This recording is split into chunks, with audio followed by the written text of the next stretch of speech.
এই পৃথিবীতে আসার পর আমাদের হায়াত তো বাড়ছে না, বরং হায়াত প্রতি মুহূর্তে কি হচ্ছে?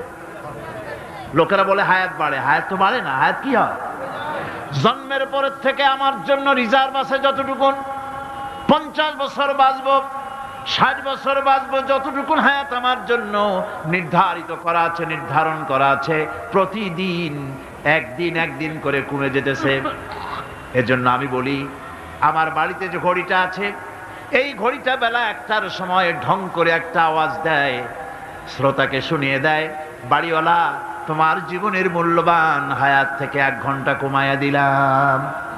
2টার সময় 2টা ঘন্টা লাগায় শোনায় দিল, বান্দারে তোমার জীবনের মূল্যবান সময় থেকে 2টি ঘন্টা কমে গেল। এমনি করে দিন গেল, মাস গেল, বছর গেল, আমাদের হুঁশ হলো না। সময় চলে গেল তাস খেলে খেলে, সময় চলে গেল আমাদের খেলাধুলা করে, শয়তানি বদমাশি করে। সময় কতটুকুন পেলাম? কিয়ামতের দিন, বিচারের দিনটা যেটা হবে, আল্লাহ রাব্বুল আলামিন বলেন বিচারের দিনটাই লম্বা হবে 50 আলফা সানা মিম্মা তাউদ্দুন। বিচারের দিনটা লম্বা হবে কত বছর? 50,000 বছর। কত বছর? দুনিয়ায় যেভাবে তুমি হিসাব করো, দুনিয়ার গণনা অনুযায়ী হাসরের বিচারের দিনটা হবে 50,000 বছরের মতো লম্বা। এক কিতাবে দেখেছি, তিনি লিখেছেন হিসাব করে, কিয়ামতের ওই দিনটার হিসাবে 50,000 বছর একটা দিন লম্বা। ওই হিসাবে পৃথিবীতে যারা 60 বছর বাঁচলো, সেজন্য আখেরাতে 2 মিনিট দুনিয়ায় বাঁচলো। চিন্তা করেছ? মাত্র 2 মিনিট। 60 বছর যারা হায়াত পেল, 2 মিনিট বাঁচলো। এই 2 মিনিটের জন্য কত হাঙ্গামা, কত মারধর, কত সন্ত্রাস, ক্ষমতার জন্য লড়াই, হ্যান করেঙ্গে ত্যান করেঙ্গে, লাঠিকে আন্দার মুগুর ভরেঙ্গে, শক্তির ঠেলায় অস্থির। আমার বন্ধুগণ, সময় চলে যাচ্ছে স্রোতের মতো করে, কারো জন্য সময় অপেক্ষা করতেছে না। আমাদের মৃত্যু প্রতি মুহূর্তে কাছে চলে আসতেছে। এই জন্য শায়ের বলেছেন, আগাহা আপনি মৌত সে কোই বাশার নেহি, আগাহা আপনি মৌত সে कोई बशर नहीं, सामा सो बरस के हैं पल की खबर नहीं। মৃত্যু সম্পর্কে আমাদের কারো জানা নাই। যে কোনো মুহূর্তে মৃত্যু আমাদের কাছে এসে যেতে পারে, মৃত্যু সম্পর্কে কিছুই জানা নাই। অথচ প্রতি মুহূর্তে আমরা মৃত্যুর দিকে এগিয়ে চলছি। মাল সামান 100 বছর কি ধরে খাবো তাও জমা করে রেখেছি, কিন্তু এক মুহূর্তের খবর নাই। মাহফিলে এসেছি, বাড়ি যেতে পারবো নিশ্চয়তা নাই। আছে? বলেন আছে? আপনি বাড়ি যাও ভালো, বসেছেন, দাঁড়াতে পারবেন, এই নিশ্চয়তা আছে? নাই। সুতরাং সূরার যে সময়ের উপরে কসম করে মূলত সময়ের অপরিসীম গুরুত্ব সম্পর্কে আল্লাহ পাক মানুষকে বুঝাই দিতেছেন। সময়ের দাম দাও। আমাদের সময় চলে যায় গান শুনতে শুনতে, আশ্চর্য মলম বিক্রি করা দেখতে দেখতে, তাস পাশা খেলতে খেলতে সময় চলে যায়, কেউ খেয়াল করে না। সময় বলতে অতীত কালও হতে পারে, আবার বর্তমানও হতে পারে। আর বর্তমান কাল কোনো কালই না।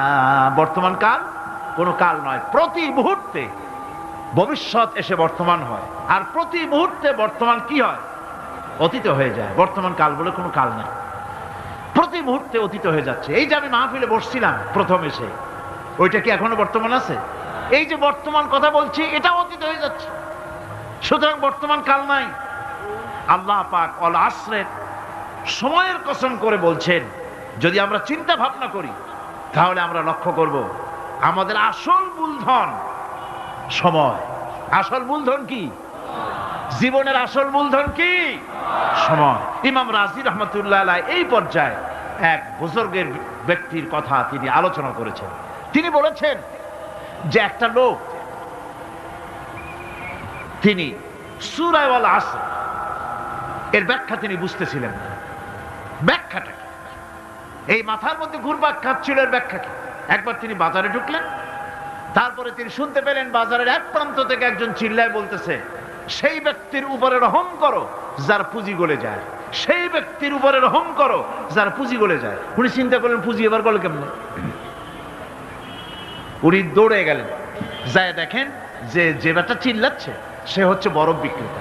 কি বিক্রেতা? বরফ, বরফ, আইস। এখন এই বরফ বিক্রেতা সে চিল্লায় বলতেছে সেই ব্যক্তির পরে রহম করো যার পুঁজি কি গলে যায়। সূর্যের তাপ বাড়তেছে আর বরফ গলে যাচ্ছে। সে বুঝাতে চাচ্ছে যে আমার এই বরফটা জমাট থাকা অবস্থায় তোমরা কেউ কেনো, যেহেতু আমার পুঁজি তো এর মধ্যে আমি ইনভেস্ট করেছি। এটা যদি পানি হয়ে যায় তো পানি তো কেউ কিনবে না, এটা তো যেখানে সেখানে পাওয়া যায়। বরফ পাওয়া যায় না বলি তো আমি বরফ কিনে আনছি। তোমরা আমার প্রতি দয়া করো, তাড়াতাড়ি করে বরফটা কিনে নিয়ে যাও। ইমাম রাজি রহমাতুল্লাহ আলাইহি বলেন, বুজুর্গ ব্যক্তি চিৎকার মেরে বললেন আল্লাহু আকবার, আমি কিন্তু এই বরফ বিক্রেতার ঘোষণার মধ্য দিয়ে সূরা ওয়াল আসরের তাফসীর আমি বুঝে ফেলেছি। তার মানে হলো বরফ বিক্রেতা যেভাবে বলতেছে সেই ব্যক্তির উপরে রহম করো যার পুঁজি গলে যায়, আমারও তো একটা পুঁজি আছে, ওই পুঁজির নাম হায়াত। প্রতি মুহূর্তে আমার পুঁজি তো গলে যেতেছে, আমার পুঁজি তো গলে যায়, প্রতি মুহূর্তে কমে যেতেছে।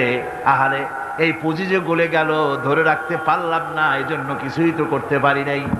সূরা ওয়াল আসরের ভিতরে মানুষের আয়ুষ্কাল দেওয়া হয়েছে বরফ গলে যাওয়ার মতো দ্রুত সে আয়ু কমে যাচ্ছে। একে যদি নষ্ট করে ফেলা হয়, ভুল কাজে ব্যয় করা হয়, সেটাই হচ্ছে মানুষের মূল ক্ষতি। মানুষের মূল ক্ষতি। ব্যবসায় ক্ষতিগ্রস্ত হয়েছে, এটা মূল ক্ষতি নয়। স্বাস্থ্য হারাইছে, মূল ক্ষতি নয়। রাজনীতিতে ব্যর্থ হয়েছে, মূল ক্ষতি নয়। জীবনে মন্ত্রিত্ব হারাইছে, মূল ক্ষতি নয়। মূল ক্ষতি প্রতি মুহূর্তে সময় নষ্ট হচ্ছে, এটাই মূল ক্ষতি। ভাইরা, কিয়ামতের দিন জান্নাতীদের কোনো দুঃখ থাকবে না, সকলের দুঃখ থাকবে। জান্নাতীদের কোনো দুঃখ থাকবে নাকি? থাকবে, থাকবে। জান্নাতীদের মনের মধ্যে একটা দুঃখই থাকবে। ভালো করে শুনুন, জান্নাতীদের মনের মধ্যে একটা দুঃখই হবে। তারা মনে মনে চিন্তা করবেন, আফসোস করবেন, আহারে যদি দুনিয়ায় বসে অমুক সময় বাসে বসেছিলাম, আজে বাজে চিন্তা করেছি, বাড়ির ড্রয়িং রুমে একা একা বসে বসে আজে বাজে চিন্তা করেছি, অমুক অমুক সময় খেলাধুলায় কাটাইছি। এই সময়গুলিতে যদি সুবহানাল্লাহ, আলহামদুলিল্লাহ, লা ইলাহা ইল্লাল্লাহ, আল্লাহু আকবার এই তাসবিহ যদি পড়তাম, জিকির আজগার করতাম, জান্নাতের ভিতরে আরো নিয়ামত লাভ করতে পারতাম। সময়টা তো কাজে লাগাইলাম না। মানুষের শর্ত, মুমিনের সব কাজে সওয়াব। ওয়াকুলু লিন-নাসি হুসনা, মানুষের সঙ্গে ভালো ভালো কথা কও, মানুষের সঙ্গে হাসি মুখে কথা কও। একজনের সাথে হাসি মুখে কথা বললেন, আপনার একটা সদকা দেওয়ার মতো সমান সব আমলনামায় লেখা হয়ে গেল। ভালো ভালো কাম করো। বন্ধুগণ, সময় দ্রুত গতিতে চলে যাচ্ছে, মানুষের জীবন ক্ষতিগ্রস্ত হচ্ছে। ক্ষতি থেকে বাঁচতে পারবে 4টা গুণ যার মধ্যে আছে, বাকি সব ক্ষতিগ্রস্ত হয়ে যাবে। আমার ভাইয়েরা, এই কথাগুলি বলে আল্লাহ পাক যেন এরকম একটা দৃষ্টান্ত দিলেন। আপনি যদি পরীক্ষার হলে গিয়া দেখেন ছাত্ররা পরীক্ষা দিতেছে, পরীক্ষার জন্য নির্ধারিত সময় কতটুকুন? 3 ঘন্টা। 3 ঘন্টা, 3 ঘন্টা। আপনি গিয়ে দেখলেন কোন একজন পরীক্ষার্থী পরীক্ষা দিতে গিয়ে আর একদিকে তাকায় আছে, আকাশের তারা গুনতেছে, অথবা সে গল্প করতেছে, অথবা পরীক্ষা বাদ দিয়ে আজে বাজে কিছু লিখতেছে। আপনি যেমন তাকে, ওই ছেলেটাকে আনবো না, গাফেল ছেলেটাকে ঘড়ির দিকে তাকায় বলেন, এই ছেলে ওই ঘড়ির দিকে তাকাও, দেখো তোমার সময় কিন্তু চলে যেতেছে, মাত্র 1 ঘন্টা, আর তুমি সময় নষ্ট করতেছো।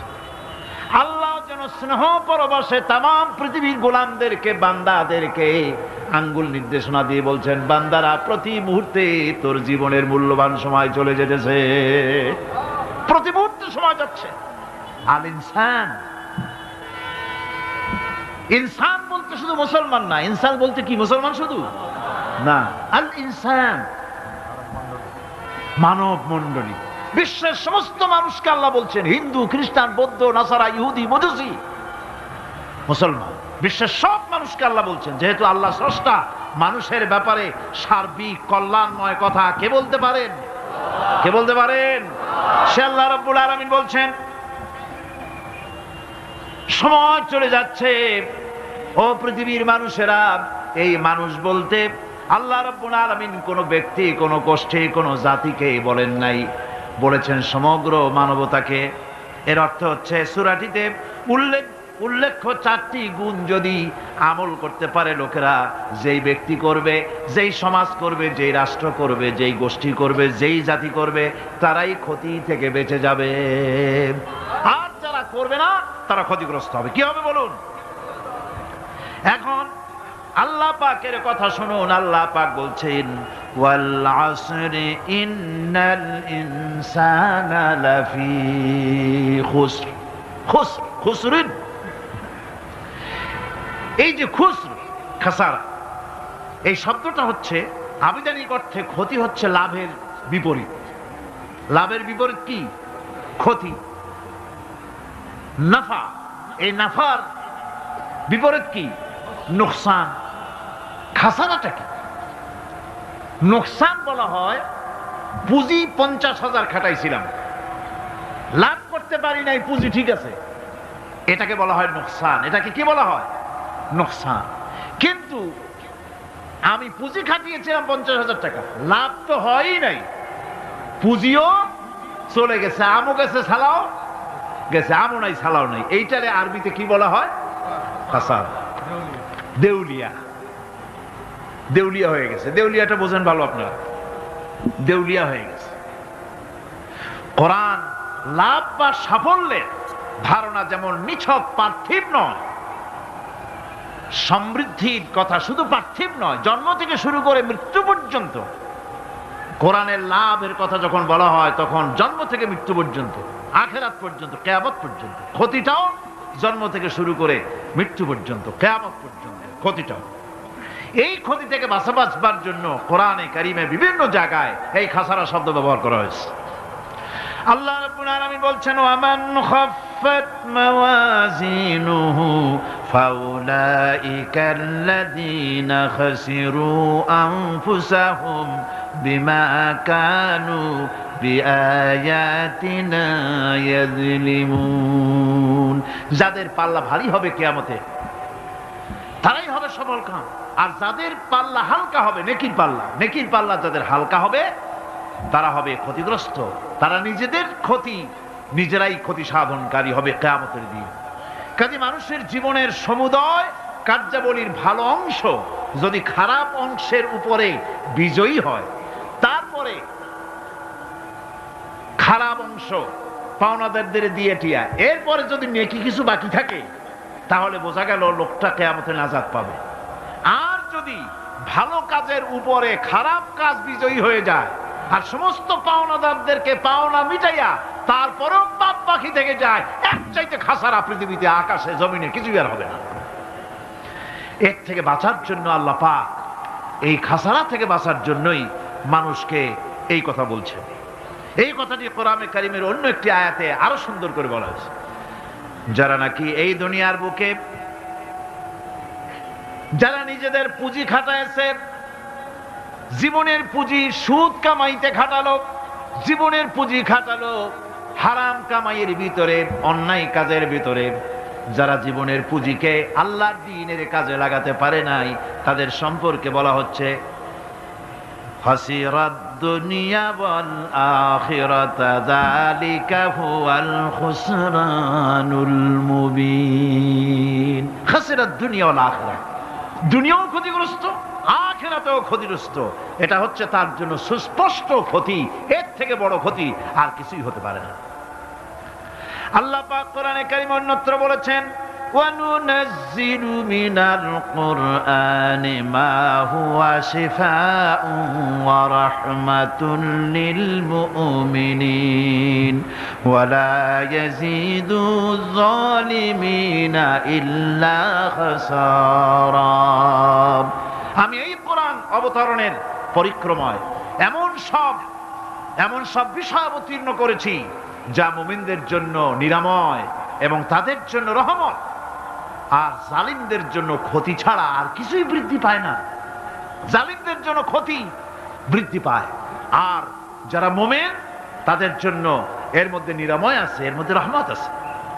অর্থাৎ যারা এই কোরআনকে যারা নিজেদের আইনের কিতাব হিসাবে গ্রহণ করেছে, কোরআনকে তাবিজের কিতাব হিসাবে নয়, ধর্মীয় কিতাব হিসাবে নয়, কোরআন সংবিধান। কোরআন কি?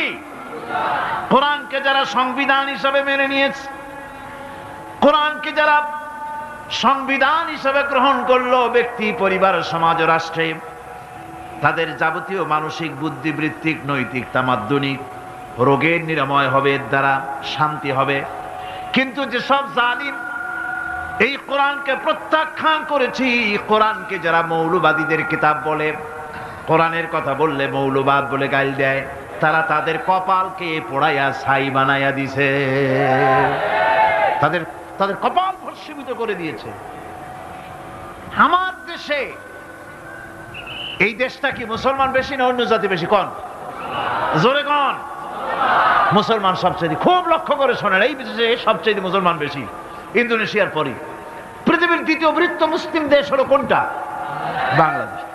এই দেশে ইসলামরে যত গালি দেওয়া হয়েছে, কোরআনকে যত গালি দেওয়া হয়েছে, আলেমদেরকে যত গালি দেওয়া হয়েছে, রাসূলুল্লাহকে যত গালি দেওয়া হয়েছে, ইসলামী আদর্শকে যত গালি দেওয়া হয়েছে, পৃথিবীতে কোন দেশে এইভাবে ইসলামকে গালি দেওয়া কোথাও হয় নাই। এমনকি আমেরিকার মতো দেশে, ইংল্যান্ডের মতো দেশেও কোরআনের বিরুদ্ধে এত কথা কেউ বলতে সাহস পাবে না, ইসলামের বিরুদ্ধে কথা বলতে সাহস পাবে না, যেহেতু মুসলমানেরা সেখানে পাল্টা আক্রমণ করবে। আজ আমার দেশে মুসলমানের ঘরের সন্তান হইয়া ইসলামের বিরুদ্ধে তারা বক্তব্য রাখে। মৌলবাদ, মৌলবাদ জিকির উঠে গেছে।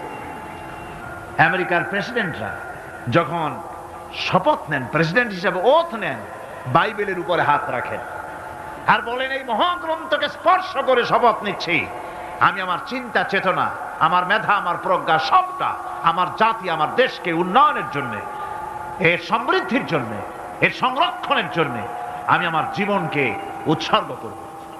বাইবেলের উপরে স্পর্শ করে এই শপথ তারা নেন।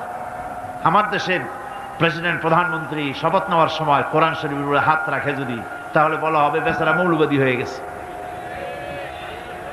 এটা করা যাবে না। আর যদি কেউ করে সামান্য কিছু, কোরআন না, যদি তসবিহ নিয়েও আসে, তাহলে বুঝতে হবে জাতির সাথে একটা প্রতারণা ছাড়া আর কিছুই না। কাজেই ধর্মের প্রতি আকর্ষণ একটা ভিন্ন জিনিস, সেই জিনিসকে ছেড়ে যারা দেয় তারাই ক্ষতিগ্রস্ত হয়, আর যারা ধরে রাখে তারা দুনিয়ায় ক্ষতিগ্রস্ত হয় না। আল্লাহ পাক এখানে রাসূল করিম সাল্লাল্লাহু আলাইহি ওয়াসাল্লামের একটি হাদিস প্রণিধানযোগ্য কোরআনের ব্যাপারে। হুজুর বলেছেন, আল কোরআন হুজ্জাতুন লাকা ওয়া আলাইকা। এই কোরআন হয় তোমার পক্ষের সাক্ষী, না হয় এই কোরআন তোমার বিপক্ষের সাক্ষী। কিয়ামতে এই কোরআন হয় তোমার পক্ষে কাজ করবে, নতুবা এই কোরআন তোমার বিপক্ষে কাজ করবে। দুই অবস্থা থেকে খালি হবে না। হয় কোরআন তোমার পক্ষে সাক্ষী দেবে, না হয় আমরা কি চাই? কিয়ামতে কি চাই? বলেন কি চাই? কোরআনের পক্ষে যদি আমরা সাক্ষী চাই, তাহলে এই কোরআনের পক্ষে আমাদেরকে কাজ করতে হবে। এছাড়া আমাদের নাজাতের কোনো পথ নাই। আমাদের মুক্তির পথ হচ্ছে কোরআন কেন্দ্রিক, রাসূলুল্লাহর হাদিস কেন্দ্রিক। এর বাইরে আমাদের সমস্ত পুঁজি নষ্ট হয়ে যাবে। আমাদেরকে পৃথিবীতে টিকে থাকতে হলে কোরআনের উপরে ভিত্তি করে আমাদেরকে বাঁচতে হবে, টিকতে হবে। কোরআনে কারিমে আল্লাহ রাব্বুল আলামিন অন্যত্র বলেছেন, কুল ইন্নাল খাসিরিনাল্লাযীনা খাসিরু আনফুসাহুম ওয়া আহলিহিম ইয়াওমাল কিয়ামাহ আলা যালিকা হুয়াল খুসরানুল মুবিন। বলো, প্রকৃত দেউলিয়া তারাই যারা কিয়ামতের দিন নিজেকে, নিজের পরিবার পরিবর্গকে এই ক্ষতির দিকে যারা ঠেলে দেবে। ভালো করে শুনে নাও, এটি হচ্ছে সুস্পষ্ট ক্ষতি, সুস্পষ্ট দেউলিয়াপনা। এই ক্ষতি থেকে বাঁচার জন্য আল্লাহ রাব্বুল আলামিন কোরআনে কারীমের মধ্যে বলেছেন, ওয়াল আসরি ইন্নাল ইনসানা লাফি খুসর। পড়েন সবাই, ওয়াল আসরি ইন্নাল ইনসানা লাফি খুসর। মানুষের, সমগ্র মানুষের জীবন ক্ষতিগ্রস্ত, ব্যর্থ। কে বলতেছেন? গা শিউরে ওঠার কথা না? গা শিউরে ওঠে। আল্লাহ বলতেছেন ক্ষতিগ্রস্ত, ব্যর্থ। আপনি যতই মনে করেন আপনার মিল আছে, কল আছে, কারখানা আছে, মন্ত্রী, টাকা পয়সা আছে, প্রেসিডেন্ট হয়েছেন, প্রধানমন্ত্রী হয়েছেন, আপনার জীবন সফল হয়েছে, আল্লাহ বলেন না, জীবন ব্যর্থ, জীবন বিফল, জীবন ক্ষতিগ্রস্ত। তাম পৃথিবীর সমস্ত মানুষ ক্ষতিগ্রস্ত, ব্যর্থ। 4টা কাজ করলে সফল হবে। কয়টা কাজ? জোরে বলেন, কয়টা কাজ? ইল্লাল্লাযীনা আমানু ওয়া আমিলুস সালিহাতি ওয়া তাওয়াসাউ বিল হাক্কি ওয়া তাওয়াসাউ বিস সাবর। 4টা কাজ করলে জীবন হবে সফল। এই ব্যর্থতা থেকে, এই ক্ষতি থেকে যদি বাঁচতে চাই কিনা? কারা কারা চাই? দেখাই তো হাত। কারা কারা চাই?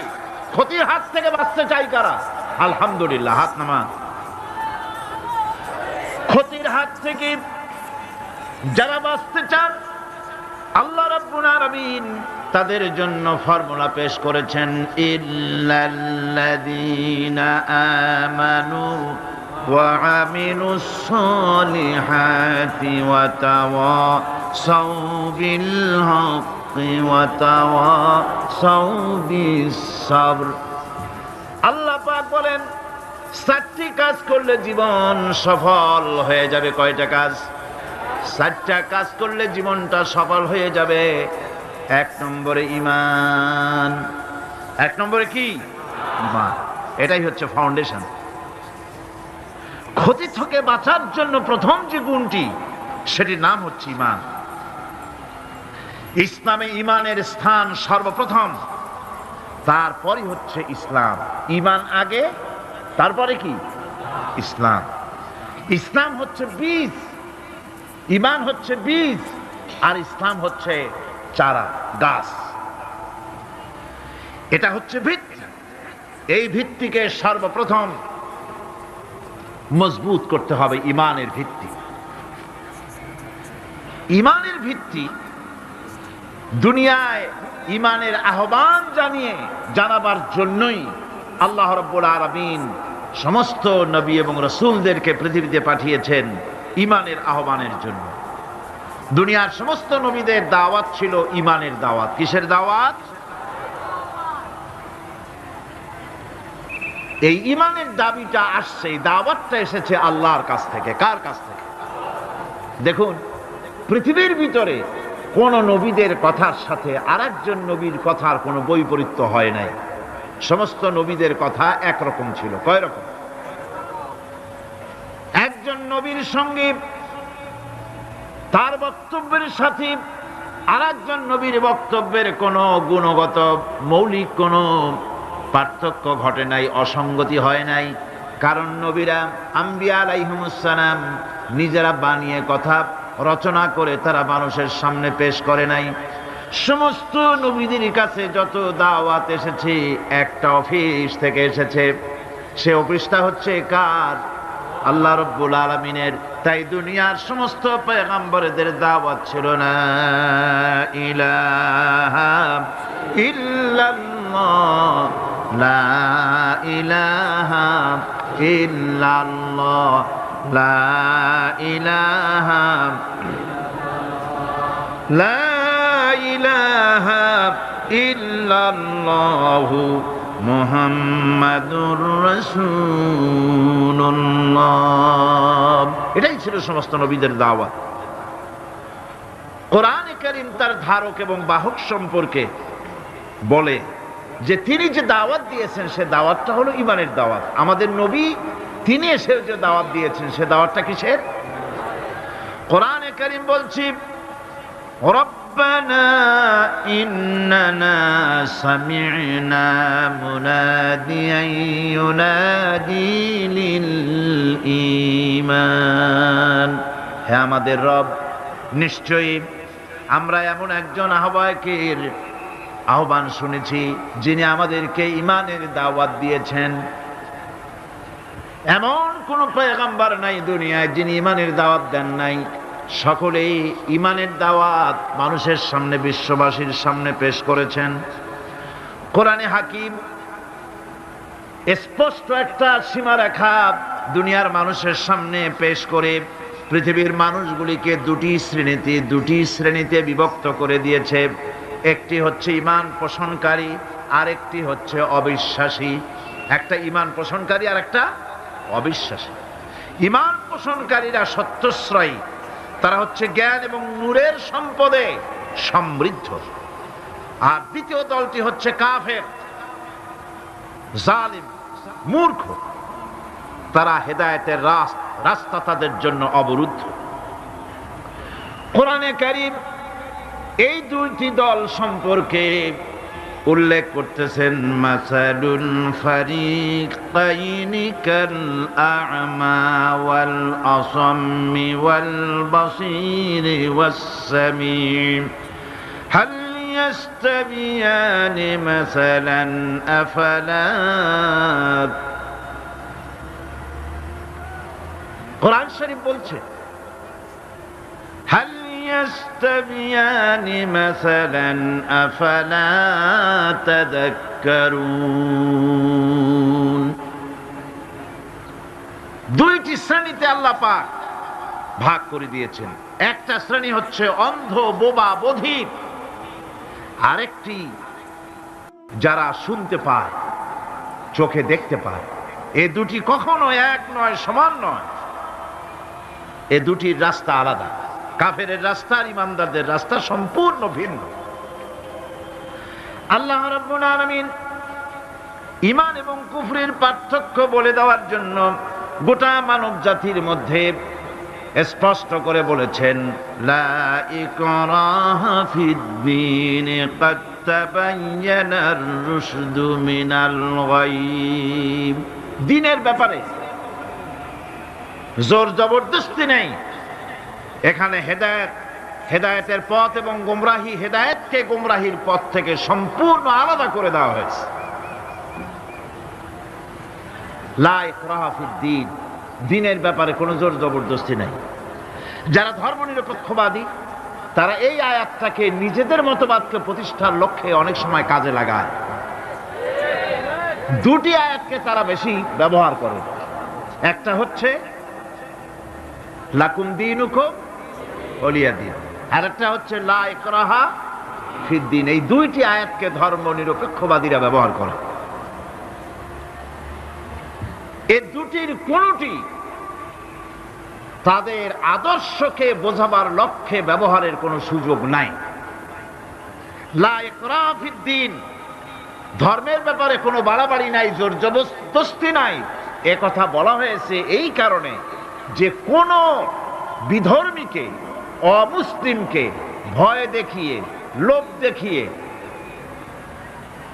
অথবা কোন ক্রমে কোন প্রকার চাপ সৃষ্টি করে তাকে মুসলমান বানানো যাবে না।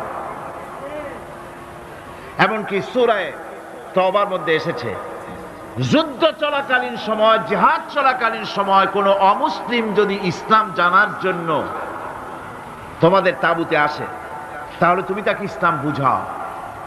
ইসলাম শোনার পরে যদি মেনে নেয় ভালো কথা, আর যদি না মানে তাকে তার তাঁবু পর্যন্ত ফিরে যেতে দাও। মাঝপথে তাকে আক্রমণ করা যাবে না। ধর্মের ব্যাপারে কোনো বাড়াবাড়ি নাই। লা ইকরাহা ফিদ-দীন, এর দ্বারা ধর্মনিরপেক্ষতার কোনো কথা বোঝানো হয়নি।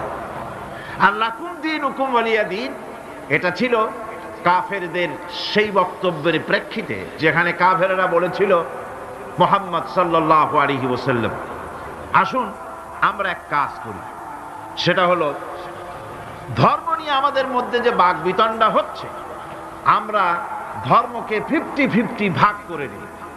কিছুদিন আমরা গিয়া আপনার আল্লাহরে সেজদা দেই, আর কিছুদিন আপনারা আমাদের মূর্তিগুলিকে প্রণাম করুন।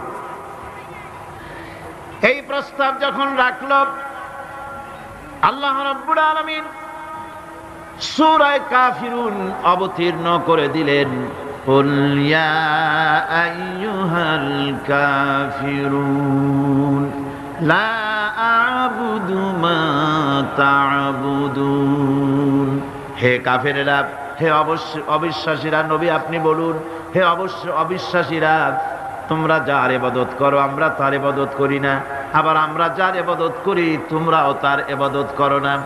সুতরাং লাকুম দীনুকুম ওয়ালিয়া দীন, সুতরাং তোমাদের দিন তোমাদের জন্য, আমাদের দিন আমাদের জন্য।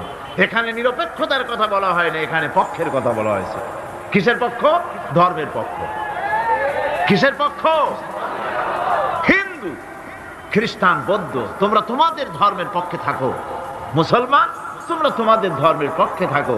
ধর্মের ব্যাপারে নিরপেক্ষ হওয়ার কোনো সুযোগ নাই। আছে নাকি সুযোগ? আমি পার্লামেন্টে বলেছি এই কথা, যে একটা ধর্মের উপরে বিশ্বাস করে নিজেকে একটা ধর্মের পক্ষের ব্যক্তি হিসাবে ঘোষণা করে কেউ বলছে, দাবি করছে আমি হিন্দু, কেউ বলছে আমি বৌদ্ধ, কেউ বলছে আমি খ্রিস্টান, কেউ বলছে আমি মুসলমান, নিজেকে একটা ধর্মের বিশ্বাসে বিশ্বাসী ঘোষণা করার পর আমি ধর্মনিরপেক্ষ, এই কথাটা মিথ্যা, বানোয়াট, জালিয়াতি, প্রতারণা, মুনাফিক। কোন ধর্মের অনুসারী ব্যক্তি ধর্মনিরপেক্ষ হতে পারে না। কেবলমাত্র নাস্তিক, যারা আল্লাহরে মানে না, আল্লাহকে স্বীকার করে না, ওরা বলতে পারে আমরা ধর্মনিরপেক্ষ, ধর্মের ব্যাপারে আমরা নিরপেক্ষ, গুলো মানি না, বিশ্বাস করি না। কিন্তু যারা ধর্মে মানে, সেদের যে ধর্মেরই হোক না কেন, সে ব্যক্তি ধর্মনিরপেক্ষ যদি দাবি করে, এটা মিথ্যে কথা, এটা মুনাফিকি ছাড়া আর কিছু হতে পারে না। মুসলমানকে, যে কোনো জাতিকে যে ধর্মে আছে ধর্মের পক্ষে থাকার কথাই বলা হয়েছে। এখন আমি বলতেছিলাম ঈমানের কথা। ঈমান আগে আনতে হবে। ঈমান সম্পর্কে আল্লাহ রাব্বুল আলামিন বলতেছেন, ঈমান হলো আগে, তারপরে ইসলাম।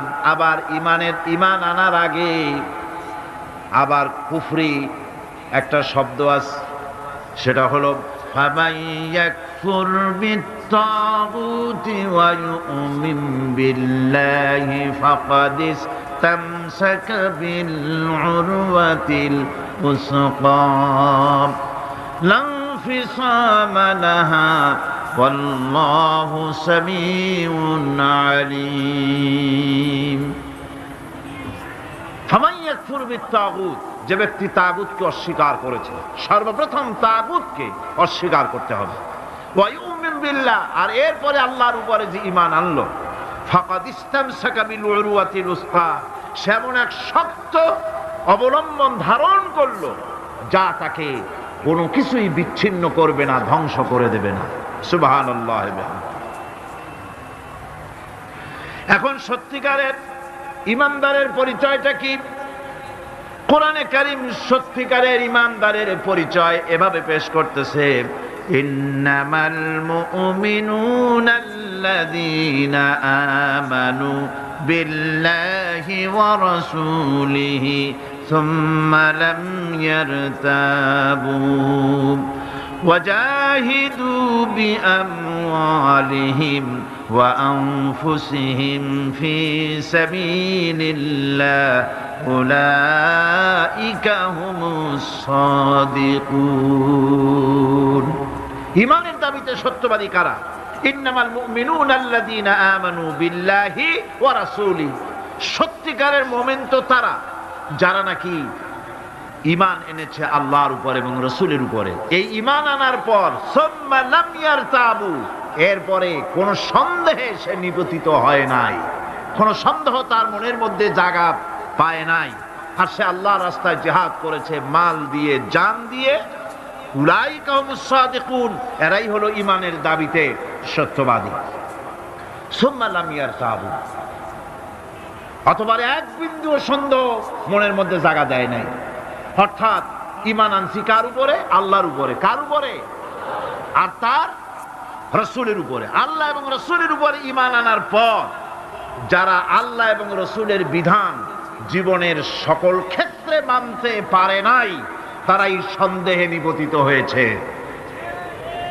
কথা বুঝতে পেরেছেন?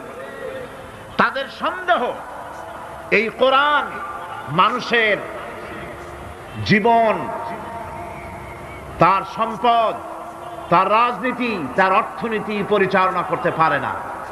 সেই জন্য ধর্মের ব্যাপারে কোরআন মানি, ধর্মের ব্যাপারে নামাজ আর রোজা মানি, কিন্তু রাজনীতিতে ধর্ম মানি না। এটাই হলো সন্দেহ। এটাই কি সন্দেহ, অবিশ্বাস। জীবনকে তারা দুইটা ভাগ করেছে, এক ভাগ রাজনীতির জন্য আর এক ভাগ কিসের জন্য? ধর্মের জন্য।